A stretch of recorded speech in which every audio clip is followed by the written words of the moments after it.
नमस्कार, सुप्रभात। स्वागत आज की इस प्यारी सी सुबह में आप सभी प्यारे प्यारे भाइयों और बहनों का।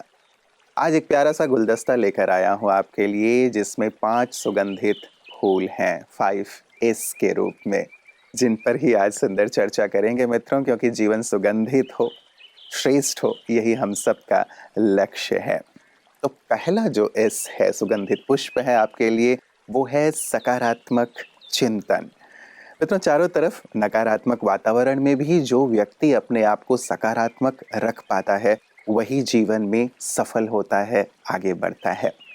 एक बार बस्तर के राजा इंग्लैंड गए थे, तो इंग्लैंड के राजा ने भोजन करते हुए कहा कि हमारे यहाँ लोग इतने समृद्ध हैं कि एक थाली जिसमें वो खाना खाते हैं, उसे 1 मास में चेंज कर देते हैं। तो बस्तर के राजा ने कहा, बस्तर जो छत्तीसगढ़ में है, उन्होंने कहा ये क्या बड़ी बात है, हमारे यहाँ तो रोज़ ही लोग थाली चेंज करते हैं। तो इंग्लैंड के राजा को लगा कि क्या बात है, यहाँ वहाँ के लोग तो बहुत अमीर होंगे। एक बार विजिट करने के लिए बस्तर आए, तो उन्होंने देखा कि वहाँ के जो लोग हैं वो पत्तल में खाना खाते हैं, और जो पत्तल में खाना खाता है वो तो रोज़ ही उसे चेंज कर ही देता है। कितनी पॉजिटिविटी है, कितना सकारात्मक चिंतन है अपने लिए और अपने लोगों के लिए, जो हमें खुश रखता है और साथ ही आगे भी बढ़ाता है। तो आप भी ऐसे ही सकारात्मक रहें, इसीलिए रोज ही सुंदर सुवाक्य लेकर आते हैं। आइए सुनते हैं आज का सुंदर सुवाक्य।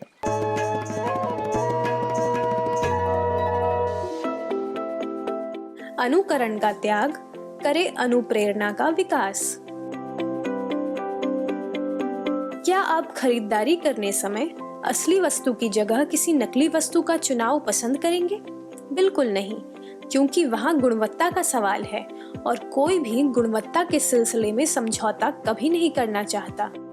अक्सर देखा जाता है कि किसी भी व्यक्ति के कर्म और व्यक्तित्व को हम इतना पसंद कर लेते हैं कि हम भी उसके जैसा बनने की कोशिश करते हैं।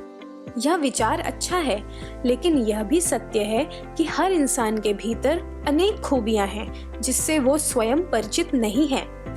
खुद से अपरिचित होने के कारण वो किसी और के परिचय को अपना बनाने और उसका अनुसरण करने लगता है, जो बढ़ते समय के साथ साथ अनुकरण का रूप धारण करती है। अनुकरण अर्थात किसी की प्रतिछाया बनना, जिसका विपरीत रूप है अनुप्रेरणा अर्थात किसी को देख प्रोत्साहित होना, अपने गुणों को भी निखारना और अपने विश्वास को अचल अडोल रखना।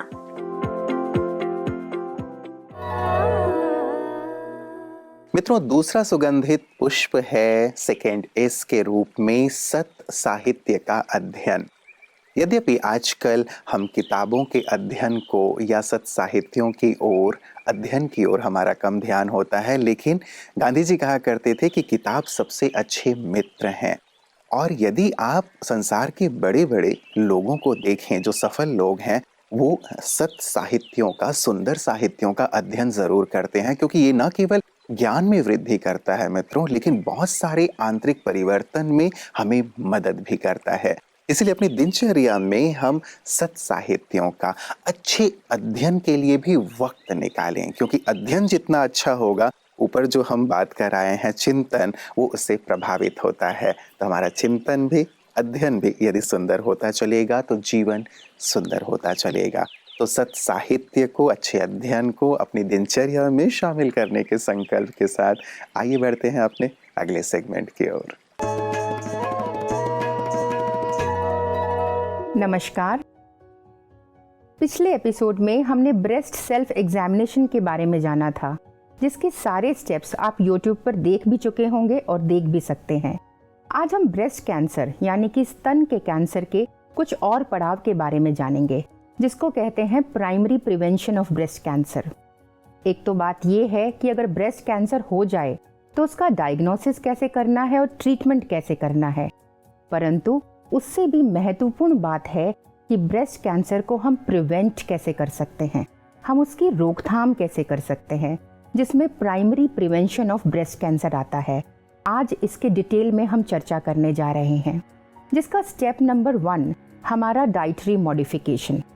लेटेस्ट मेडिकल रिसर्च कहती है कि अगर हम प्लांट बेस्ड डाइट लें तो हम ब्रेस्ट कैंसर को प्रिवेंट कर सकते हैं, जिसमें कि हम फ्रूट्स ले सकते हैं, जिसमें हम बेरीज इस किस्म का फ्रूट ले सकते हैं। तो प्लांट बेस्ड डाइट ये हमारा सबसे महत्वपूर्ण डाइटरी मॉडिफिकेशन है। दूसरा, हम अपनी डाइट में विटामिन्स को इंक्लूड करें, ज़्यादातर फ्रूट्स को इंक्लूड करें, माइक्रो न्यूट्रिएंट्स को इंक्लूड करें। तीसरा स्टेप है एक्सरसाइज। ऐसा कहा जाता है कि आप शरीर के किसी भी कैंसर की रोकथाम फिजिकल एक्सरसाइज से कर सकते हैं। फिजिकल एक्सरसाइज का डायरेक्ट कनेक्शन ब्रेस्ट कैंसर की रोकथाम से है। तीसरा बहुत ही महत्वपूर्ण स्टेप है कि अगर कोई बहनें जिनके बच्चे हैं और छोटे बच्चे हैं तो वो अपने बच्चों को दूध ज़रूर पिलाएं। ब्रेस्ट फीडिंग से भी हम ब्रेस्ट कैंसर को प्रिवेंट कर सकते हैं। और अंत में सबसे महत्वपूर्ण बात वो है हार्मोनल थेरेपी। जब कोई महिला 50 साल से ऊपर की हो जाती है तो हॉट फ्लैशेस को प्रिवेंट करने के लिए हार्मोन्स लिए जाते हैं। हार्मोन्स का यूज़ हमें कम से कम करना है। हार्मोन रिप्लेसमेंट थेरेपी, जिसको हम शॉर्ट में HRT कहते हैं, उसका इस्तेमाल हमें कम से कम करना है। तो ये है शॉर्ट टिप्स ब्रेस्ट कैंसर को प्रिवेंट करने के लिए। बहुत बहुत शुक्रिया। ओम शांति।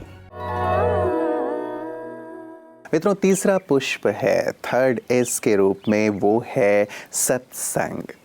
वास्तव में हमारा संग हमारे जीवन को पूरी तरह प्रभावित करता है। इसीलिए हमारे बड़े कह गए हैं, संग तारे कुसंग बोरे। कई बार हम इस पर चर्चा कर आए हैं। संग हमारे चरित्र को सीधे सीधे प्रभावित करता है, हमारे बोल को प्रभावित करता है, व्यवहार को प्रभावित करता है। यदि बुरा संग है तो भविष्य भी बुरा हो जाता है, अंधकारमय हो जाता है। इसीलिए हम किन लोगों के संग रहते हैं इस पर ज़रूर ध्यान दें। कहा जाता है कि यदि अच्छे लोगों के संग अर्थात पुष्प बेचने वालों का संग, सुगंधित लोगों का संग होगा तो आप पुष्प बेचें या ना बेचें, इत्र बेचें या ना बेचें, लेकिन आपसे भी खुशबू आने लगेगी। ये है संग का प्रभाव। और कहा भी जाता है, a man is known by the company he और शी कीप्स। तो क्यों ना हम अपने संग पर भी विशेष ध्यान दें ताकि जीवन सफलता की ओर आगे से आगे बढ़ता चले। और यही कारण है कि ऐसे सफल लोगों को हम विशिष्ट जन की बातें विशेष में आमंत्रित करते हैं। आइए देखते हैं कि आज हमारे साथ कौन है। So ma'am, you're here right now with us in Brahma Kumaris, and this is a conference of God's wisdom for world transformation. Yes. How has your experience been so far here with us? It's been a wonderful experience, but we've been here only for 2 days. But what I have always admired about the Brahma Kumaris is that each one has a glow on her face, is extremely serene. True. And there is a radiance, and I realize that comes because they are in touch with God. They are in touch with their conscience, they're in touch with their souls. And when I look at them, I realize, yes, there is much more to life than what one has been doing all along. And I also feel that they must be totally self-disciplined and self-controlled. As you've been saying, there's a lot of harm caused by anger. If there is self-control, then anger is controlled. If there is self-control, desire is controlled. Well, 90% of the problems of the world. In fact, all the stress that we have around in the world today is a lot to do with desire. Anger. We have anger management. Yes. Basically, it's a matter of desire. You know, it's when a desire is thwarted that we become angry. Right. Right. I mean, that is the way I look at it. So if one can control our desires, we can be self-controlled. And if we can have great faith in God, that whatever He's doing is good, Yes. and He's looking after us, then I think the world, each one of us transforms. And if each one of us transforms, Right. well, then the world is automatically transformed. चौथा पुष्प मित्रों, आप सभी के लिए आज सुबह सुबह सुंदर पुष्प आप सबको अर्पित कर रहा हूँ। इन्हें बहुत सहेज के रखिएगा, बहुत ही जीवन में काम आने वाली हैं। चौथा हमारा पुष्प है सद्गुण। वास्तव में सद्गुणों की एक बहुत लंबी श्रृंखला हो सकती है, बहुत लंबी चौड़ी इस पे चर्चा हो सकती है। लेकिन प्रतिदिन हम किसी एक गुण पर ज़रूर चिंतन भी किया करें और उसे अपने जीवन में लाने का सुंदर पुरुषार्थ भी किया करें। स्नेह देना, सहयोग देना, सम्मान देना, सबके लिए सहानुभूति रखना, भाईचारे की भावना रखना, एक दूसरे को प्रोत्साहित करना, आगे बढ़ाना, ये सारे मूल्य हैं मित्रों, गुण हैं जो हमारे जीवन को मूल्यवान बनाते हैं, औरों की दृष्टि में हमें बहुत ऊंचा उठा देते हैं। तो गुण ही हैं जो गुणवान बनाते हैं। तो क्यों ना हम अपने जीवन में गुणों को धारण करते चलें।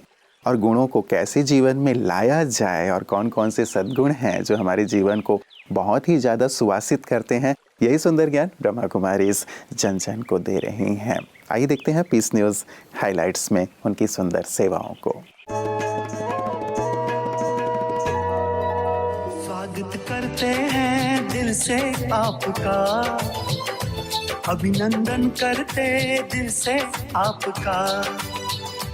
शांति की शक्ति एक बहुत बड़ी संपदा है जिससे ज्यादातर लोग अनभिज्ञ हैं। ब्रह्मा कुमारियां इस शक्ति के द्वारा बड़े बड़े कार्य आसानी से सफल करती आई है। बेंगलुरु के बसवनगुड़ी के ब्रह्मा कुमारी सेवा केंद्र योग भवन में 4 दिवसीय साइलेंस रिट्रीट का आयोजन किया गया। कार्यक्रम में मुख्य अतिथि के रूप में ब्रह्मा कुमारी मलेशिया की प्रभारी बीके मीरा उपस्थित रही। सभी ने गहन शांति का अनुभव किया और स्वयं को सशक्त बनाया। योग भवन में दिवाली तथा कर्नाटका राज्योत्सव के कार्यक्रम भी आयोजित किए गए। शिव पिता ने देखो उत्सव कैसा रचाया। बीके मीरा का 75वां जन्मदिन भी मनाया गया। धरती को हरा भरा बनाने के लिए जो कल्पतरु अभियान ब्रह्मा कुमारी चला रही है, उसी के अंतर्गत एक कल्पतरु नर्सरी का भी उद्घाटन किया गया। सभी ने गहन शांति का अनुभव किया और स्वयं को सशक्त बनाया। दिलाराम आपके दिल की आश पूरे करने वाले। On the top of the mountain, my troubles so small, I read so. मित्रों, 5वां पुष्प आपको अर्पित 5th एस के रूप में वो है सहज राजयोग। वास्तव में राजयोग आत्मा का परमात्मा से मिलन है और बहुत ही सहज है, इसीलिए इसे एस के रूप में ही रखा, सहज राजयोग। जब हम स्वयं से मिलते हैं और अपना मन, अपनी बुद्धि को ईश्वर पर एकाग्र करते हैं, उनकी ओर देखते हैं, तो उनका प्रकाश, उनकी शक्तियाँ, उनके गुण जीवन में सहज रूप से हमारे जीवन में आते चलते हैं और जीवन में कहीं भी निराशा का नामो निशान नहीं रहता। जीवन में केवल सुख, शांति, समृद्धि और सफलता ही होती है। तो वैसे तो सारे दिन हम सभी से मिलते रहते हैं, अलग अलग लोगों से अपने कार्य व्यवहार को लेकर के, लेकिन कुछ वक्त, कम से कम सुबह उठते ही, रात को सोते समय और दिन में बीच में 1-2 बार यदि हम उसकी ओर देख लेते हैं, सहज राजयोग का अभ्यास कर लेते हैं, तो जीवन सभी प्रकार के गुणों से, शक्तियों से सुसज्जित होता चलता है। तो आप अपने जीवन में इन 5 पुष्पों को शामिल करें, इनकी सुगंध से अपने जीवन को खुशबूदार बनाएं। ऐसी सुंदर शुभ भावना और शुभकामना के साथ आज दीजिए इजाज़त। नमस्कार। ओम शांति।